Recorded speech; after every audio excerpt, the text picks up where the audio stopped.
ಶಿಕ್ಷಣ ಅತ್ಯಂತ ಅವಶ್ಯ ಅಂತಕ್ಕಂಥದ್ದನ್ನ ಮನಗಂಡು ಬಾಬಾ ಸಾಹೇಬ್ ಅಂಬೇಡ್ಕರ್ ಅವರು ಶಿಕ್ಷಣ ಮೂಲಭೂತ ಹಕ್ಕಾಗಿ ಮಾಡ್ತಕ್ಕಂಥ ಕೆಲಸವನ್ನ ಅದನ್ನ ಡೈರೆಕ್ಟಿವ್ ಪ್ರಿನ್ಸಿಪಲ್ಸ್ನಲ್ಲಿ ಇಡ್ತಕ್ಕಂಥ ಕೆಲಸವನ್ನ ಮಾಡಿದ್ರು. ಶಿಕ್ಷಣ ಇಲ್ಲದೆ ಹೋದರೆ ನಾವು ಮನುಷ್ಯರಾಗಲಿಕ್ಕೆ ಸಾಧ್ಯ ಇಲ್ಲ, ಸ್ವಾಭಿಮಾನನೂ ಕೂಡ ಬೆಳೆಸ್ಕೊಳ್ಳಲಿಕ್ಕೆ ಸಾಧ್ಯ ಇಲ್ಲ ಅಂತಕ್ಕಂಥದ್ದನ್ನ ಅರ್ಥ ಮಾಡ್ಕೋಬೇಕಾಗ್ತದೆ. ಶಿಕ್ಷಣದಿಂದ ಯಾರ್ಯಾರು ವಂಚಿತರಾಗಿದ್ರು ಅವರೆಲ್ಲರೂ ಕೂಡ ಸಾಮಾಜಿಕವಾಗಿ ಆರ್ಥಿಕವಾಗಿ ಹಿಂದೆ ಉಳಿದ್ರು, ರಾಜಕೀಯವಾಗಿ ಹಿಂದೆ ಉಳಿದ್ರು, ಶೈಕ್ಷಣಿಕವಾಗಿ ಹಿಂದೆ ಉಳಿದ್ರು. ಇದನ್ನ ನಾವು ಅರ್ಥ ಮಾಡ್ಕೋಬೇಕಾಗ್ತದೆ. ಸಂವಿಧಾನ ಬಾಬಾ ಸಾಹೇಬ್ ಅಂಬೇಡ್ಕರ್ ಸಂವಿಧಾನ ಕೊಟ್ಟ ಮೇಲೆ ಎಲ್ರಿಗೂ ಸಮಾನ ಅವಕಾಶಗಳು ಸಿಕ್ಕಿದವು. ಸಮಾನ ಅವಕಾಶಗಳು ಸಿಕ್ಕಿದವು. ಈ ಸಮಾನ ಅವಕಾಶಗಳು ಸಿಕ್ಕದ್ರಿಂದ ಈಗ ನಿಮ್ಮಲ್ಲಿ ಅನೇಕ ಜನ ವಿದ್ಯಾವಂತರಾಗಲಿಕ್ಕೆ ಅನುಕೂಲ ಆಯಿತು.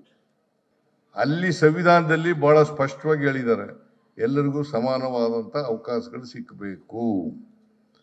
ಸಮಾನ ಅವಕಾಶಗಳು ಸಿಕ್ಕಿದಾಗ ಮಾತ್ರ ನಾವು ವಿದ್ಯಾವಂತರಾಗಲಿಕ್ಕೆ ಸಾಧ್ಯ ಆಗ್ತದೆ, ಎಲ್ರಿಗೂ ಶಿಕ್ಷಣ ಕೊಡಲಿಕ್ಕೆ ಸಾಧ್ಯ ಆಗ್ತದೆ. ಆಮೇಲೆ ಮನಮೋಹನ್ ಸಿಂಗ್ರವ್ರು ಇದ್ದಾಗ ಡೈರೆಕ್ಟಿವ್ ಪ್ರಿನ್ಸಿಪಲ್ಸ್ ಅಲ್ಲಿ ಇದ್ದಂಥ ಶಿಕ್ಷಣವನ್ನ ರೈಟ್ ಟು ಎಜುಕೇಶನ್ ಅಂತ ಮಾಡಿದ್ರು. ಅದು ಈಗ ಮೂಲಭೂತ ಹಕ್ಕಾಗಿ ಆಗಿದೆ. ಇದನ್ನ ನಾವು ಅರ್ಥ ಮಾಡ್ಕೋಬೇಕಾಗ್ತದೆ. ಅದಕ್ಕೆ ಬಾಬಾ ಸಾಹೇಬ್ ಅಂಬೇಡ್ಕರ್ ಅವರು ಕಾನ್ಸ್ಟಿಟ್ಯೂಂಟ್ ಅಸೆಂಬ್ಲಿಯಲ್ಲಿ ಭಾಷಣ ಮಾಡ್ತಾ ಹೇಳ್ತಾರೆ. ಏನಂತ ಹೇಳ್ತಾರೆ ಅಂತಂದ್ರೆ, 1950 ಜನವರಿ 26ನೇ ತಾರೀಕು ಆದ್ಮೇಲೆ ವೈರುಧ್ಯತೆ ಇರ್ತಕ್ಕಂಥ ಸಮಾಜಕ್ಕೆ ಕಾಲಿಡ್ತಾ ಇದ್ದೀವಿ. ವೈರುಧ್ಯತೆ ಇರ್ತಕ್ಕಂಥ ಸಮಾಜಕ್ಕೆ ಕಾಲಿಡ್ತಾ ಇದ್ದೀವಿ.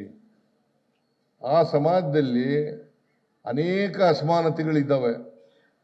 ಆರ್ಥಿಕವಾಗಿ ಅಸಮಾನತೆ ಇದೆ, ಸಾಮಾಜಿಕವಾಗಿ ಅಸಮಾನತೆ ಇದೆ, ಶೈಕ್ಷಣಿಕವಾಗಿ ಅಸಮಾನತೆ ಇದೆ, ರಾಜಕೀಯವಾಗಿ ಅಸಮಾನತೆ ಇದೆ.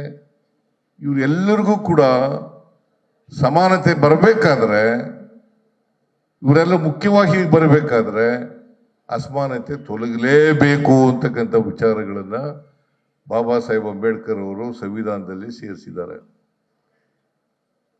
ನಾನು ನಿಮಗೆ ಸಲಹೆ ಮಾಡೋದೇನಪ್ಪ ಅಂತಂದ್ರೆ, ನೀವೆಲ್ಲರೂ ಕೂಡ ವಿದ್ಯಾವಂತರಾಗಲೇಬೇಕು.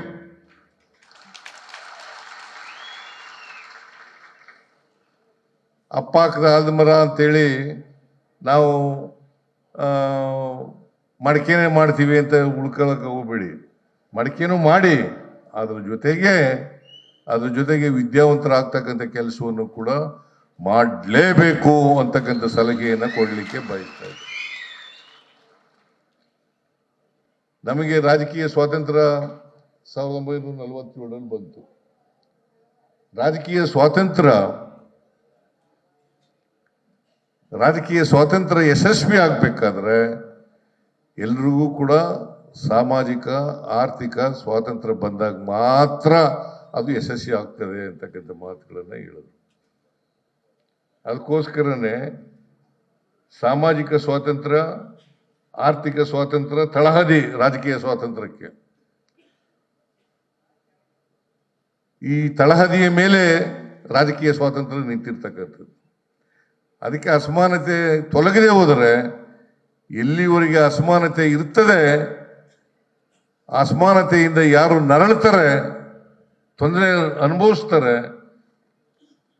ಆ ಜನ ಒಂದು ದಿನ ಸ್ವಾತಂತ್ರ್ಯದ ಸೌಧವನ್ನೇ ಧ್ವಂಸ ಮಾಡ್ತಾರೆ ಅಂತಕ್ಕಂಥ ಮಾತುಗಳನ್ನ ಬಾಬಾ ಸಾಹೇಬ್ ಅಂಬೇಡ್ಕರ್ ಅವರು ಎಚ್ಚರಿಕೆಯ ಮಾತುಗಳನ್ನ ಹೇಳಿದ್ದಾರೆ. ವಿದ್ಯೆ ಯಾರಪ್ಪನ ಮನೆ ಸೊತ್ತಲ್ಲ, ಯಾರ ಮನೆ ಸೊತ್ತ? ಅದು ಒಂದು ಕಾಲದಲ್ಲಿ ಇತ್ತು. ಈಗ ನನಗೆ ನಮ್ಮ ಮನೆಯಿಂದ ನಮ್ಮ ಅಜ್ಜಿ ಹೇಳ್ತಾ ಇದ್ಲು ನನಗೆ, ಕುರುಬರಿಗೆ ಯಾಕೆ ವಿದ್ಯೆ ಅಂತ. ಕುರುಬರಿಗೆ ಯಾಕೆ ವಿದ್ಯೆ? ನಮ್ಮಪ್ಪ ಶಾಲೆಗೆ ಕಳಿಸ್ಲೇಬೇಕು ಅಂತ ಹಠ ಹಿಡಿದಿದ್ರು. ಆಗ ಕುರುಬರಿಗೆ ಯಾಕೆ ವಿದ್ಯೆ? ಕುರಿ ಕಾಯೋದು, ದನ ಕಾಯೋದು ಮಾಡ್ಕೊಂಡು ಇರ್ಬೇಕಾಗುವಂತ ಅನ್ನೋದು ಬಿಟ್ಟು ಕುರುಬರಿಗೆ ಯಾಕೆ ವಿದ್ಯೆ ಅಂತಕ್ಕಂಥ ಮಾತುಗಳನ್ನು ಹೇಳ್ತಾ ಇದ್ರು.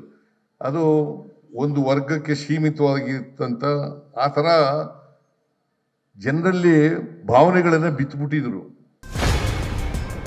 ನೋ ಉತ್ಪ್ರೇಕ್ಷೆ, ನೋ ಊಹಾಪೋಹ. ತಾಜಾ ಸುದ್ದಿ ನಿಖರ ಮಾಹಿತಿಗೆ ಬ್ರೌಸ್ ಮಾಡಿ ವಿಜಯವಾಣಿ.net. QR ಕೋಡ್ ಸ್ಕ್ಯಾನ್ ಮಾಡಿ ಆಪ್ ಡೌನ್ಲೋಡ್ ಮಾಡಿಕೊಳ್ಳಿ.